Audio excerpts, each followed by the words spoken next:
네, 지난 여름에 발생한 수해로 휘어진 다리를 매일 건너야 하는 주민들이 있습니다.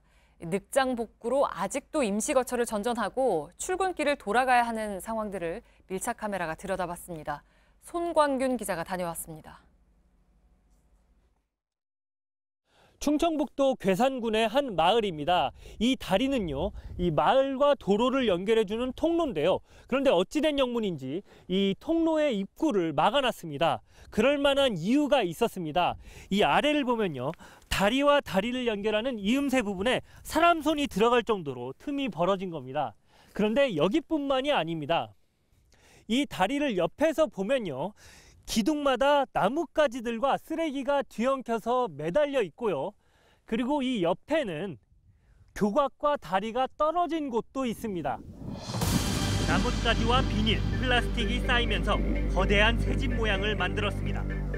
기둥 일부가 떨어져 나가면서 상판은 주저앉았습니다. 이 다리가 내려앉은 건 지난 7월 중순입니다. 당시 시간당 90mm가 넘는 폭우로 순식간에 강이 불어났고 각종 시설물들이 떠내려오면서 다리와 부딪혔습니다. 컨테이너 같은 거 있잖아요. 그런 게 많이 떠내려갔거든요. 그게 와서 다리를 다 치고 쾅쾅쾅 소리, 꼭 무슨 폭탄 터지는 소리 마냥 쾅쾅 부딪히고 나가고 다 물 빠지고 나서 보니까 저 외에 뭐 집도 얹어져 있고. 당시의 집중호우로 2명이 목숨을 잃었고 145억 원의 재산 피해가 발생했습니다. 정부가 특별재난지역으로 선포했지만 제대로 된 복구는 이루어지지 않았습니다.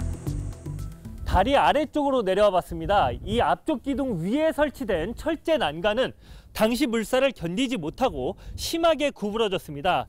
그리고 중간중간에 이 나뭇가지와 비닐로 보이는 쓰레기들이 걸려 있고요. 이 뒤쪽 기둥에도 뭐가 많이 걸려 있는데요. 평상으로 보이는 침대만한 크기의 목재 합판이 위태롭게 매달려 있습니다. 통행 제한을 알리는 현수막은 한쪽이 떨어져 내용을 알아볼 수 없고 폭우에 떠내려온 버스는 반년째 제자리입니다. 다리 인근의 주민들은 아직도 임시거처에서 생활하고 있습니다. 물이 여기까지 차서 지금 가재도구를 다 지금 빼놓은 상태입니다. 7월 28일 날 컨테이너가 들어와서 계속 이렇게 사는 거예요. 일부 주민들은 수위를 제대로 조절하지 못한 한국수력 원자력 측에 책임이 있다며 진상조사와 보상을 요구하고 나섰습니다. 만약에 비가 많이 왔다 그러면 다른 지역도 침수가 골고루 이루어져야 되는데 강가에만 이게 침수가 된 것은 이 댐 수문에 조작의 문제가 있었던 거죠. 한국수력 원자력 측은 사고 당시 매뉴얼대로 대응했다는 입장입니다. 지자체의 예산 편성이 늦어지면서 무너진 시설들이 모두 복구되려면 1년 반을 더 기다려야 합니다. 늑장 수해 복구로 불편을 겪는 건 이곳만이 아닙니다.